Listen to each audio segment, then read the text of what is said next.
అందరికీ నమస్కారం అండి. నా పేరు విజయ్ నాగబేరు. థ్యాంక్స్ లాట్ మన రెస్పెక్ట్ సినిమా నా ఛానల్‌ని ఇంతగా ఆదరిస్తున్న ప్రతి ఒక్కరికి చాలా చాలా thanks. Again came back with one more casting requirement అండి. ఇది వచ్చేసి ఎన్‌జీఆర్ సినిమా ప్రొడక్షన్స్ అంట.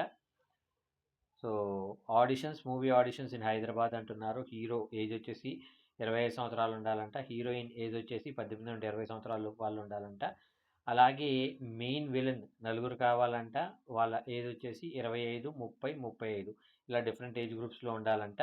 సో వీళ్ళకి హీరో, హీరోయిన్, అలాగే హీరోయిన్స్ ఫ్రెండ్స్ నలుగురు కావాలంట. కమీడియన్స్ కావాలంట నలుగురు.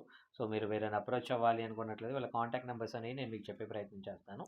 దాంతోపాటు లాస్ట్ వీడియోలో నేను మీకు చెప్పాను కదా, ఇప్పుడు మన ఛానల్ని కనుక మీరు సబ్స్క్రైబ్ చేసుకున్నట్లయితే, మన ఛానల్ని మీరు హైప్ కొట్టినట్లయితే, మన ఛానల్ని లైక్ కొట్టినట్లయితే నాకేంటి ప్రయోజనం, నీకు డబ్బులు వస్తాయి, నువ్వేదో ఇదవుతావు అని ఒక ట్రాన్స్లో ఉన్నట్లయితే నేను మీ అందరికీ చెప్పేది ఒకటే సింపుల్ థింగ్. ఏంటి అంటే, ఇప్పుడు ఫర్ ఎగ్జాంపుల్ నాకు లైక్లు వచ్చినాయి, దీనివల్ల నాకు సబ్స్క్రైబర్లు పెరిగారు. లేదు హైప్లు వచ్చినాయి, దానివల్ల నాకు సబ్స్క్రైబర్లు పెరిగారు.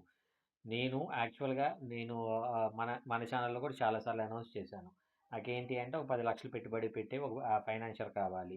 అలా పెట్టే వాళ్ళు ఉన్నట్లయితే నాకు ఒక్క రూపాయి కూడా చేతికి ఇవ్వాల్సిన అవసరం లేదు. అమీర్పేట ఏరియాలో ఒక సింగిల్ బెడ్రూమ్ అయినా ఆఫీస్ ఓపెన్ చేయాలి.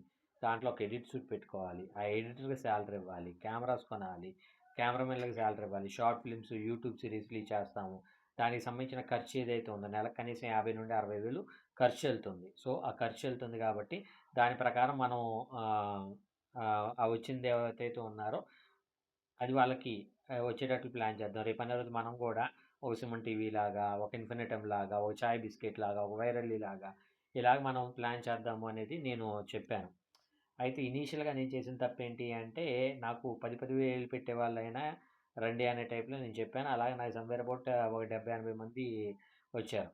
బట్ నాకేంటి అంటే ఈ 70-80 మందికి నేను ఆన్సరబుల్గా ఉండాలి అంటే రోజు మొత్తంలో నేను ఓన్లీ వాళ్ళకి ఫోన్ మాట్లాడటమే సరిపోద్ది ఇంతమందికి. ఎందుకంటే అది 10,000 అయినా, ₹10 ఏదైనా మనల్ని నమ్మి మన కోసం పెట్టుబడి పెట్టినప్పుడు వాళ్ళకి ఆన్సరబుల్గా ఉండటం అనేది మన బాధ్యత. ఆ బాధ్యత అనే ఒక ఇది నాకేం చేసింది అంటే, సుమారు నాకు క్రౌడ్ పుల్లింగ్ అయింది. సమ్వేర్ అబౌట్ 7 lakhs వరకు క్రౌడ్ పుల్ అయింది. బట్ నేనేంటంటే వాళ్ళందరినీ పిలిచేసి ప్రతి ఒక్క రూపాయిని కూడా వాళ్ళకి రిటర్న్ ఇచ్చేసాను. సో మీరు ఇచ్చారు అనే నమ్మకం ఏంటి సార్ అంటే, ఇప్పుడు సింపుల్ థింగ్, నేను ఇప్పుడు సోషల్ మీడియాలో ఉన్నాను. ఒకవేళ లేకపోయినట్లయితే నేను పెట్టిన ప్రతి ఏదో ఒక వీడియోల కింద కమెంట్లోనో, లేదంటే పోక్ చేయటం ద్వారానో, లేదంటే నా మీద వీడియో చేయటమో ఏదో ఒకటి చేయొచ్చు వాళ్ళు. ఎవరు ఏది చేయట్లేదంటే అర్థం ఏంటి? సో నేను జెన్యూన్గా ఉన్నాననే కదా అర్థం. సో ఇక్కడ నేను మీ అందరికీ చెప్పదలుచుకునేది ఏంటి అంటే, అలాగే చాలామంది వచ్చారు. ఆ తర్వాత నేనేమనుకున్నాను, ఒక ఇద్దరు లేదా ముగ్గురుతోటి ఇది చేద్దాం అనుకున్నాను. ఫైనల్గా నేనేమనుకున్నా అంటే, ఇద్దరు ముగ్గురికి కూడా కొంచెం ఆన్సరబుల్ కష్టమే. ఎవరైనా ఒకళ్ళు లేదా ఇద్దరు తప్పదు అనుకుంటే అసలు మోస్ట్లీ ఒకళ్ళు లేదంటే ఇద్దరు అలా పెట్టేవాళ్ళు ఎవరైనా ఉన్నట్లయితే చూద్దాం అనుకున్నాను. ఆ తర్వాత ఇప్పుడు సింపుల్ థింగ్ ఏంటి అంటే, ఎవడైతే సక్సెస్లో ఉన్నాడో వాడి వెనకాల కొన్ని కోట్లైన పెట్టి వెంటబట్టడానికి ప్రిపేర్గా ఉన్నారు. For example Anil Ravipudi. ఈ రోజున అనిల్ రావుపుడి అనే ఒక వ్యక్తి, ఆయన ప్రతి ఒక్క సినిమా, ఆయన చేసిన ప్రతి ఒక్క సినిమాకి నాట్ లెస్ దాన్ 200 కోట్ల నుండి 300 కోట్లు బిజినెస్ చేస్తున్నాడు. అలాంటి ఒక వ్యక్తికి 100 కోట్లు పెట్టడానికైనా కానీ చాలామంది ప్రొడ్యూసర్లు ఎగబడతారు. అలా కాకుండా నేను ఇప్పుడు సక్సెస్లో ఇంకా లేను కాబట్టి, ఇంకా సక్సెస్లోకి రాలేదు కాబట్టి, పచ్చిగా చెప్పాలి అంటే ఎవరు నమ్మరు. ఇంకా మాట్లాడాలంటే ఇంట్లో వాళ్ళు కూడా నమ్మరు, ఇంట్లో వాళ్ళు కూడా రెస్పెక్ట్ ఇవ్వరు. సో నేనేమంటాను అంటే, ఇక్కడ సక్సెస్ వచ్చిన తర్వాత మనకు రెస్పెక్ట్ ఇచ్చేవాళ్ళ కన్నా, సక్సెస్ కోసం ప్రయత్నిస్తున్నప్పుడు కూడా రెస్పెక్ట్ ఇచ్చే వాళ్ళ పట్ల మన రెస్పెక్ట్ అనేది ఇంకొంచెం నెక్స్ట్ లెవెల్లో ఉంటుంది. సో దానికోసం నేను ఎవరిని తప్పు పట్టట్లా, నేను ఇందులో ఏ ఒక్కరిని తప్పు పట్టట్లా.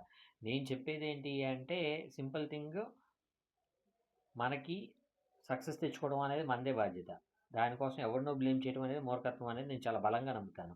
అందుకని నేనేం చేస్తాను, ఆఖరికి యూ వోంట్ బిలీవ్, సెల్ ఫోన్లో షూట్ చేసి, సెల్ ఫోన్లో ఎడిట్ చేసి, సెల్ ఫోన్లో అప్లోడ్ చేసి ఒక కైండ్ ఆఫ్ షార్ట్ ఫిల్మ్స్ కూడా చేద్దాం అనే టైప్లో నేను ప్లాన్ చేస్తున్నాను. బట్ నాకున్న ప్రాబ్లం ఏంటంటే, ఇప్పుడు మిగతా ఈ 23 సంవత్సరాలు నేను ఇండస్ట్రీలో ఉండి సుమారు 110 సినిమాలకి నేను వర్షన్లు రాసి, ఒక 30 పైగా సినిమాలకి నేను టైటిల్ కార్డ్ రాసి, అందులో ఒకటో రెండో సినిమాలు రిలీజ్ అయ్యి, ఇంత ఎక్స్పీరియన్స్ పెట్టుకొని నేను మిగతా వాళ్ళలాగా ఏదో సింపుల్ చింతకాయలా కొట్టేయలేను.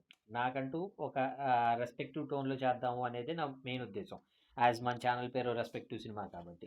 సో నేనేమంటాను అంటే, ఇప్పుడు రేపు అనే రోజు మన ఛానల్ ప్రమోట్ అయింది అనుకోండి. ఫర్ ఎగ్జాంపుల్ నెలకు 10,000 20,000 వస్తుంది అనుకుందాం. ఎవరినో ఆఫీస్ అడిగేదేంటి, ఆ 10,000 నేను డైరెక్ట్‌గా మన ఆఫీస్‌కి పెట్టుకుంటాను. ఎవరినో అడిగేదేముంది, ఆ 20,000 నేనే ఎడిటర్‌కి సాలరీ పే చేసుకుంటాను.